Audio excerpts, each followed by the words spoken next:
Good morning, good morning, good morning.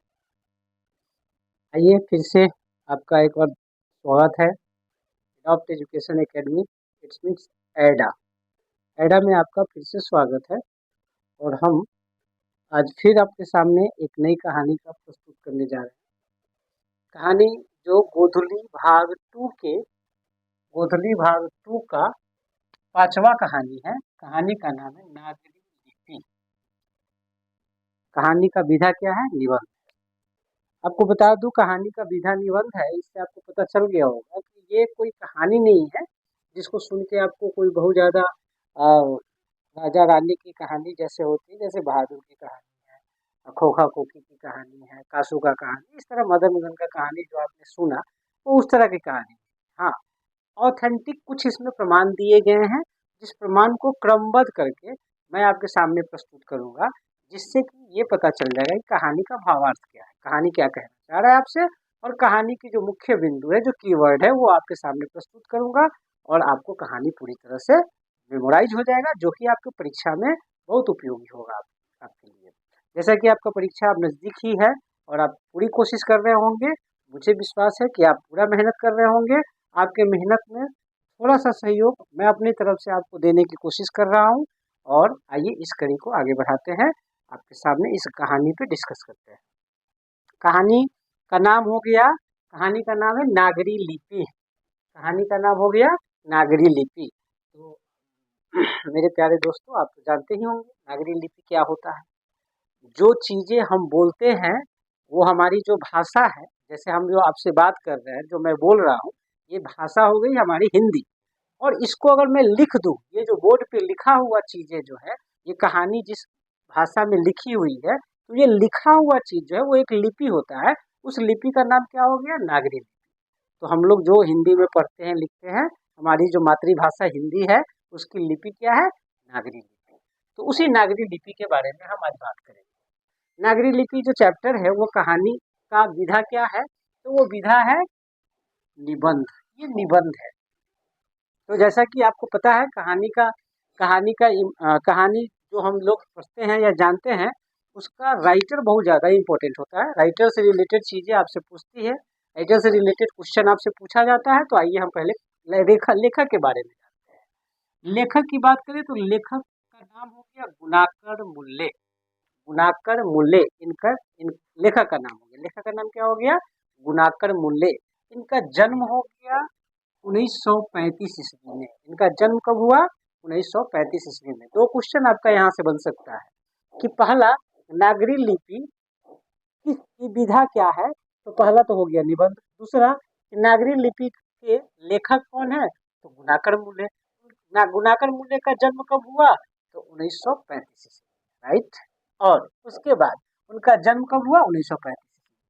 अब बात आती है, उनका जन्म अमरावती जिले के कोई गांव में, अमरावती जिले के कोई गांव में, महाराष्ट्र में उनका जन्म हुआ था। कहाँ जन्म हुआ था? महाराष्ट्र में। अमरावती एक जिला है महाराष्ट्र में, उसी गांव, उस जिले में किसी गांव में उनका जन्म हुआ था। उनकी प्रारंभिक, चूंकि वो महाराष्ट्र से है तो वहाँ की भाषा मराठी है, तो मराठी भाषा में ही उनकी प्रारंभिक शिक्षा दीक्षा हुई। प्रारंभिक शिक्षा दीक्षा करने के बाद वो वर्धा चले गए नौकरी करने के लिए। वो वहाँ नौकरी करने लगे। नौकरी के साथ साथ उन्होंने अंग्रेजी और हिंदी का अध्ययन भी किया। नौकरी भी की और साथ में अंग्रेजी और हिंदी का अध्ययन भी किया, पढ़ाई भी की। फिर बाद में वो इलाहाबाद आए और इलाहाबाद में मैथ से एमए किया। मैथ से एमए किया इलाहाबाद में, उन्होंने मैथ से एमए किया। सन 2009 में उनकी निधन हो गई। सन 2009 में उनकी निधन हो गई। अभी 10-15 साल पहले उनकी निधन। वो अब इस दुनिया में नहीं है। तो ये उनका जन्म से लेकर मृत्यु तक का पूरा सफर हुआ। इस बीच में इन्होंने लेखनी के क्षेत्र में बहुत सारे लेख प्रस्तुत किए हैं, जिसमें ये 25 सालों में उन्होंने 2500 से अधिक लेख प्रस्तुत है, उनका प्रकाशित हुआ है। 2500 से भी, मतलब 25 साल में 2500 से भी ज्यादा उनके लेख प्रस्तुत है। और उनकी 3 पुस्तक प्रकाशित हो चुकी है, वो डेथ कर चुके हैं, बस इतना ही पे। और इनकी कृतियां, तो ये इनकी 2500 से ज्यादा लेख और 3 पुस्तकें प्रकाशित हो चुकी है। अब इनकी कृतियाँ की बात करें, मान लीजिए इन्होंने लिखा क्या क्या है, तो मैं आपको बता दूं, ये लिखे हैं, इनकी जो कहानियां हैं, जैसे अक्षर की कहानी, भारत का इतिहास और संस्कृति, अक्षर की कहानी। अक्षर परीक्षा में कई बार पूछा गया ये सवाल है, अक्षरों की कहानी किसने लिखा। कभी कभी क्या है, सब कंटेंट से भी सवाल पूछ देता है। सब कंटेंट का मतलब, ये तो मेन निबंध था, इसके राइटर गुणाकर मूल्य का और भी कहानियां हैं ये सब, तो इसका लेखक भी कभी कभी पूछ देता है। तो गुणाकर मूल्य के बारे में अगर आपसे पूछा जाए, तो सबसे पहले तो ये समझ लीजिएगा कि जैसे जैसे ही विज्ञान की जुड़ी बात होगा, मेंडलीव महान वैज्ञानिक, सौर मंडल, नक्षत्र, ग्रह, तारा, सूर्य, अगर इस सब की बात है तो समझ जाइएगा कि वो गुणाकर मूल्य ही उसका राइटर है। दूसरी बात, भारत का इतिहास, आधुनिक इतिहास, प्राचीन इतिहास, भारत की संस्कृति, ये सब चीज, और अक्षर उक्षर से रिलेटेड बात है, जैसे अक्षर की कहानी, तो ये लिपि से रिलेटेड आ गया। तो ये सब किसने लिखा, तो गुणाकर मूल्य, ये सब इन्होंने लिखा है।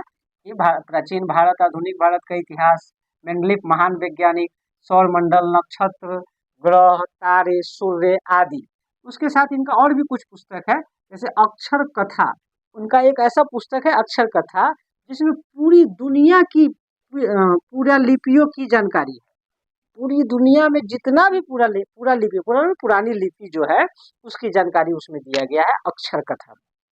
और एक और बुक है इनका, कहानी है भारतीय लिपियों का इतिहास, भारतीय लिपियों का इतिहास। और इसी भारतीय लिपि के इतिहास से ये कहानी आपके सामने प्रस्तुत होता है, नागरी लिपि, इसी से लिया गया है। भारतीय लिपियों का इतिहास, इसी से लिया गया है नागरी। तो ये हमारा हुआ गुणाकर मूल्य के जीवनी, उनकी कृतियां, और कहाँ से ये कहानी उत्पादित हुई, सो अब हम लोग आते हैं कहानी में। कहानी मैंने जैसा कि आपको बता दिया, कहानी कोई कहानी नहीं है, कहानी निबंध है। निबंध में कुछ ऑथेंटिक बातें कही गई है, कुछ प्रमाण दिया गया है, और उसके साथ साथ कुछ तर्क और शर्त भी दिया गया है। तो आइए हम उसको देखते हैं। इस लेख में कहा क्या गया है, लेख में क्या कहा गया, लेख में चर्चा किया गया है देवनागरी, नागरी लिपि को ही हम देवनागरी या नागरिक कहते हैं। नागरी लिपि को ही हम देवनागरी या नागरिक कहते हैं। सबसे पहले यहीं से शुरू होती है, और बात आता है कि 2 सदी पहले जब इसके टाइप बने, हिंदी का टाइप बन गया, लिपि का टाइप जब बन गया, जैसे ए क ख ग घ ङ, ये सब लिपि हो गई, तो इसका टाइप बना 2 सदी पहले। तो जब इसका टाइप बन गया तो इसमें स्थिरता आ गई। नहीं तो पहले कोई कुछ लिख देता है, कोई कुछ लिख देता है, बोला ये क है, ये ख है, लेकिन बाद में जब इसका टाइप बन गया, पूरे सब तरफ फैल गया कि यही टाइप बनेगा, तो उसके बाद इसमें स्थिरता आ गई। किसमें, तो देवनागरी लिपि में। देवनागरी लिपि का है या नागरी लिपि का है, बात बराबर ही। अब बात आती है कि देवनागरी लिपि है कौन कौन सब, तो मैं आपको बताऊं, किताब में जिक्र किया गया है, बुक में जिक्र किया गया है कहानी में, कि देवनागरी लिपि में अगर हम बात करें कौन कौन से भाषा आते हैं, कौन कौन सी लिपि आते हैं, तो नेपाल की नेपाली भाषा देवनागरी लिपि है, जिसको खसकड़ी भी कहा जाता है। नेपाल के जो नेपाली भाषा है उसको खसकड़ी भी कहा जा सकता है, या उसको नेवारी भाषा भी कहते हैं, इसको नेपाल की जो भाषा है उसको। और वो देवनागरी लिपि के में ही लिखा जाता है, देवनागरी लिपि के अंतर्गत आता है। मराठी भाषा देवनागरी लिपि में ही लिखा गया है। सिर्फ एक वर्ड, ये जो आपको दिखाई दे रहा है, इसको छोड़ के बाकी सब उसका देवनागरी लिपि है। मराठी का ये एक वर्ड है जो इस तरह से लिखा हुआ है, ये सिर्फ मराठी वर्ड है, बाकी सब देवनागरी लिपि में आता है। अब बात आती है संस्कृत। संस्कृत की जो लिखनी है, प्रकृत भाषा की जो लिपि है, वो सब देवनागरी लिपि के अंतर्गत आता है। उसके जो पुस्तक हमको प्राप्त है वो सब देवनागरी लिपि में लिखा गया है। बात आगे बढ़ते हैं, तो बंगला लिपि के बारे में कहा जा रहा है। बंगला भाषा जो बंगला लिपि है, बंगला लिपि के बारे में कहा जा रहा है कि बंगला जो है प्राचीन नागरी लिपि के पुत्री नहीं है तो बहन अवश्य है। मतलब ये है, बहन अवश्य का मतलब क्या समझे, देवनागरी लिपि जैसे ही जन्म लिया उसी समय बंगला लिपि भी जन्म ले लिया, बंगला लिपि भी जन्म ले लिया, दोनों साथ में, तो बहन है, पुत्री नहीं है। मतलब हम बहन नहीं कह सकते, पुत्री नहीं कह सकते, तो बहन जरूर कहेंगे। अब इसके साक्ष्य कुछ राइटर प्रस्तुत करते हैं कि देवनागरी लिपि कब से हमारे भारत में चल रहा है, कहाँ से कैसे कैसे चल रहा है। तो इसके बारे में कहीं से भी अगर हमको पता करना है कि कोई भी चीज़ कब से चल रहा है, तो उसके जो साक्ष्य अवेलेबल होता है, उसी साक्ष्य के आधार पे हम ये अंदाजा लगाते हैं कि कोई वस्तु कब से है हमारे इस दुनिया पे। तो देवनागरी लिपि कब से हिंदुस्तान में कब से चल रही है, तो इसके कुछ साक्ष्य इन्होंने प्रस्तुत किया है। जैसे अच्छा, उससे पहले दक्षिण भारत की जो लिपि है वो वर्तमान नागरी लिपि से भिन्न है, वर्तमान नागरी लिपि से भिन्न है। लेकिन वो जैसे तमिल, मलयालम और तेलुगु, कन्नड़, ये सब वर्तमान नागरी लिपि से भिन्न है। कहाँ के? दक्षिण भारत की लिपि। लेकिन उसको कहा क्या जाता है? तो नंदी नगरी। तो क्या कहा जाता है? नंदी नगरी। नंदी नगरी, देवनागरी, नागरी सब एक ही चट्टे बट्टे के आपको दिखाई दे रहा होगा, सुनाई दे रहा होगा, लिखाई दे रहा होगा।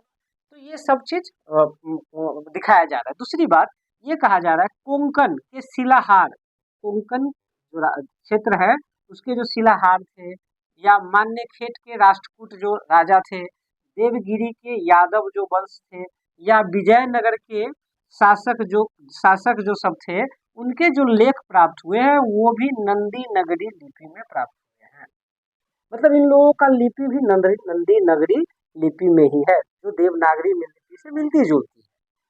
फिर इन्होंने शुरुआत किया कि इसमें बहुत सारा चीज अलग अलग ढंग से दिया हुआ है, हम आपको क्रमिक रूप से दिखाने की कोशिश कर रहे हैं। तो नौ 9वीं सदी की बात से शुरू करते हैं। 9वीं सदी में सुदूर दक्षिण मतलब दक्षिण, वरगुना का पालियम ताम्रपत्र, सुदूर दक्षिण के वरगुना का पालियम ताम्रपत्र नागरी लिपि में लिखा हुआ मिला है 9वीं सदी में। मतलब कब से नागरी लिपि चल रहा है, ये आपको एक प्रमाण प्रस्तुत करने की कोशिश की जा रही है। 11वीं सदी में, पहला तो ये 11वीं सदी में राज राज राज व राजेंद्र जो चोर राजाओं के अंतर्गत आते थे, उनके सिक्के मिले हैं 11वीं सदी में ही। उस पे भी देवनागरी लिपि में अक्षर उगाए गए हैं सिक्कों पे। उसके बाद उत्तर भारत की बात करें तो उत्तर भारत में महमूद गजनवी ने लाहौर के टकसाल में ढाले चांदी के सिक्के, मतलब महमूद गजनवी ने लाहौर के टकसाल में चांदी के सिक्के ढाले, उस सिक्कों पर भी देवनागरी लिपि वहाँ उसमें प्रस्तुत है। जैसे कि 1028 ईस्वी में जो सिक्का बना था उसमें एक साइड कूफी लिपि में, कौन चीज? कूफी लिपि में कलमा छपा हुआ है, कूफी लिपि में कलमा छपा हुआ है, और दूसरे साइड उसमें नागरी लिपि में लिखा हुआ है अव्यकतमेक मोहम्मद अवतार नृपति मोहम्मद। इसका मतलब होता है कि अवतार के रूप में महाराज, नृपति माने राजा, मोहम्मद आए हैं दुनिया में अवतार के रूप में, राजा के रूप में। तुम नृपति महमूद के रूप में आए हैं। अब आगे की बात करें तो 11वीं सदी की बात थी ये, 11वीं सदी में ये सारा चीज था। अब उसके बाद आगे बढ़े तो 12वीं सदी में अगर हम देखें तो 12वीं सदी में केरल शासकों के जो सिक्का है, केरल शासकों ने जो सिक्का चलाया है, कब? 12वीं सदी में जो केरल शासक सब जो सिक्का चलाया था, उस सिक्कों पे लिखा हुआ है वीर केरलस्य। क्या लिखा हुआ है? वीर केरलस्य, जो भी देवनागरी लिपि में, मतलब नागरी लिपि में लिखा हुआ है वीर केरलस्य। उसके बाद आगे बढ़े तो 13वीं सदी में आ जाए। 13वीं सदी में गौरी, अलाउद्दीन खिलजी, शेरशाह आदि इन लोगों ने भी देवनागरी लिपि का भरसक प्रयोग किया है, खूब अच्छा से उपयोग किया है। भरपूर मात्रा में इनके भी लेख और सिक्के मिले हैं। उसके बाद अकबर बादशाह की बात करें, बादशाह अकबर जानते ही हैं, बादशाह अकबर की बात करें तो उन्होंने सिक्का जो बनवाया था, मतलब ढलवाया था, सिक्का का जो उपयोग में लाया, उसमें सिक्का में दो पार्ट होते हैं। तो एक साइड में राम सीता की आकृति थी। अब सोचिए, बाबर अकबर, मतलब अकबर जो थे वो मुस्लिम संप्रदाय से थे, पता नहीं फिर भी क्यों वो उन्होंने राम सीता की आकृति वाला सिक्का क्यों ढलवाया था। उसके बाद और बात, एक साइड में राम सीता की आकृति थी और दूसरे साइड में नागरी लिपि में लिखा हुआ था राम सीता, शब्द लिखा हुआ था नागरी। तो अकबर ने इस तरह के सिक्के भी छपवाए थे। आगे बात करें आपसे तो उत्तर भारत की ही बात अगर हम करें तो अजमेर के चौहान, कन्नौज के गढ़वाल और कठियावाड़ के गुजराल, सोलंकी आदि के लेख भी हम लोगों को मिला है जो देवनागरी लिपि में है। इन द सेंस ये सारी चीजें जो दिख रहा है आपको, साल दर साल जो चीजें आपके सामने प्रस्तुत किया जा रहा है, बताया जा रहा है कि ये सब चीज हमें मिला है, इसका सेंस ये कहना है कि देवनागरी लिपि कब से हमारे इंडिया में चल रही है, ये कहने का प्रूफ। अब आगे बढ़े तो एक और बात आपको बताना चाहेंगे, गुर्जर प्रतिहार। गुर्जर प्रतिहार 8वीं सदी की बात चल रही है। कब की? 8वीं सदी की बात चल रही है। गुर्जर प्रतिहार, गुर्जर प्रतिहार के बारे में कहा जाता है कि वो बाहर से आया था। कहाँ से आए थे? बाहर से आए थे। कहाँ से आए थे पता नहीं, लेकिन बाहर से आए थे। उसने आया तो सबसे पहले अवंती पर शासन किया। कहाँ पर शासन किया? अवंती। अवंती के बारे में आप शायद बाहुबली में नाम सुने होइएगा। अवंती प्रदेश के महाराज, अवंती का नाम उसमें किए गए चर्चा में है। तो अवंती पर पहले शासन किया कौन? गुर्जर प्रतिहार। उसके बाद फिर वो अवंती पर शासन करने के बाद फिर कन्नौज पर शासन कर लिया था। अवंती पे तो ऐसा ही होता था, पहले एक एरिया को कवर किया, मतलब शासन में अपने अंदर में ले आया, फिर उसके बाद आगे बढ़ा, ऐसे कर करके लोग आगे बढ़ा था।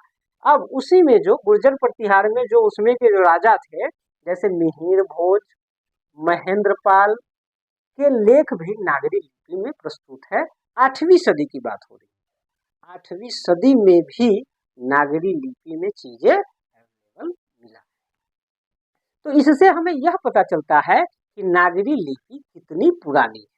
तो यहाँ के जो तर्क है, यहाँ का जो प्रमाण है, यहाँ का तक जो बात आया, आपने देखा, इससे हमको तो ये पता चल गया कि नागरी लिपि कितनी पुरानी लिपि है।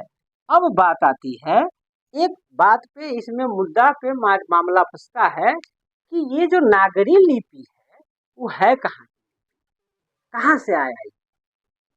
तो इस पे बहुत बड़े ही मतभेद है, तरह तरह के विचारकों का कहना अलग अलग है।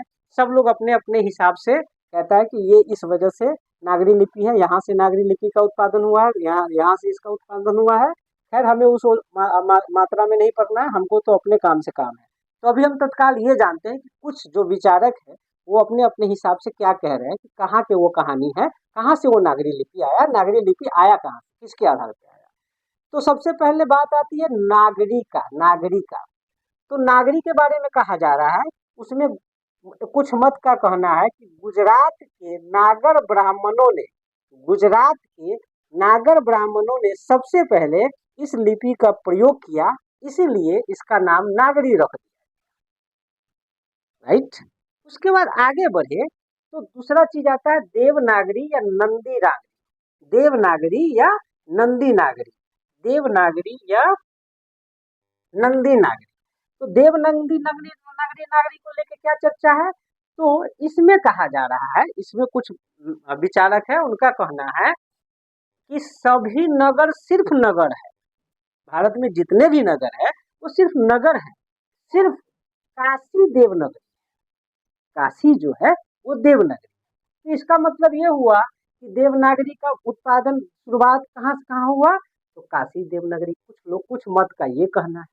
अच्छा एक और बात आपको बताऊं, कुछ मत का तो ये कहना है कि किसी बहुत पुराने जमाने में पटना सबसे पुराना नगर था, पटना को नगर कहा जाता था और सबसे पुराना कोई नगर है तो वो पटना है। तो पटना नगर था, इसीलिए इसका नाम नागरी पड़ा, यानी देवनागरी का उत्पादन पटना से हुआ। अच्छा कुछ मत ऐसे भी है जिनका कहना है कि महाराष्ट्र जो आधुनिक नादेर नाम से जाना जाता है, महाराष्ट्र में एक जगह है जो अभी आधुनिक नादेर नाम से जाना जाता है, नादेर नाम से जाना जाता था, जाता है, इसलिए नंदी नागरी उसको कहा जा रहा है। इसका मतलब ये हुआ कि देवनागरी का शुरुआत यहाँ से हुआ। तो ये तरह तरह के मत आपके सामने प्रस्तुत है, जिसके आधार पर सारे मत अपने अपने हिसाब से अपना तर्क दे रहा है कि नंदी नागरी या देवनागरी या नंदी नगरी या नागरी कहाँ से आया है। खैर कहीं से भी आया हो, हमको अभी उस पल्ले में नहीं पड़ना है। हमारा क्या है कि हमने नंदी नागरी मैंने नागरी लिपि क्या है, कैसे है, कहाँ कहाँ है, कौन भाषा नागरी लिपि में आता है, उसका प्रमाण कहाँ कहाँ से हमको मिला है, कहाँ कौन कौन राजाओं ने उसका प्रयोग किया है उस नंदी नागरी लिपि का, और क्या किस मत का क्या कहना है, उस आधार पे अपना नागरी लिपि का नाम दिया गया है। तो ये हमारी नागरी लिपि की पूरी कहानी आपके सामने प्रस्तुत हुआ। तो ये नागरी लिपि हमारा ये नागरी लिपि में इतना ही निबंध में इतना तर्क तर्क वितर्क के साथ ये सारी कहानी खत्म होती है। तो ये हमारा हो गया नागरी लिपि का पूरा कहानी का जो कीवर्ड है उसको डिस्कस कर लीजिए। कहानी को जब आप पूरा देखने के बाद अब आपको समझ में आ जाएगा कि कहानी में सिर्फ हमें यह जानना है कि देवनागरी लिपि नागरी लिपि जो है उसी को नगरी भी कहते हैं, देवनागरी भी कहते हैं और नंदी नगरी लिपि सब उसी को कहते हैं। अब उसमें कौन कौन भाषा आता है वो हमने देख लिया। उसके बाद इसका साक्ष्य कहाँ कहाँ से कब मिला है ये हमने देख लिया। इसके बारे में इसका विकास कहाँ हुआ, प्रारंभ कहाँ से हुआ, ये हमने देख लिया। यही चीज आपको इस कहानी में बताया गया है जो मैंने आपको अभी डीपली डिस्कस करके बताया। तो मैं आशा करता हूँ कि आपको ये बातें जो मैंने आपको बताई वो आपको समझ में आया होगा। और अगर आपको अच्छा लगा है, समझ में आया है, तो प्लीज़ लाइक करें, सब्सक्राइब करें, अच्छा लगे तो कमेंट करें, ना अच्छा लगे तो भी कमेंट करें। इससे हमें ये पता चलेगा कि आपको इससे कुछ फ़ायदा हो रहा है या नहीं हो रहा है। और इसी के साथ आज का हमारा ये कहानी खत्म होता है। Wish you all the best.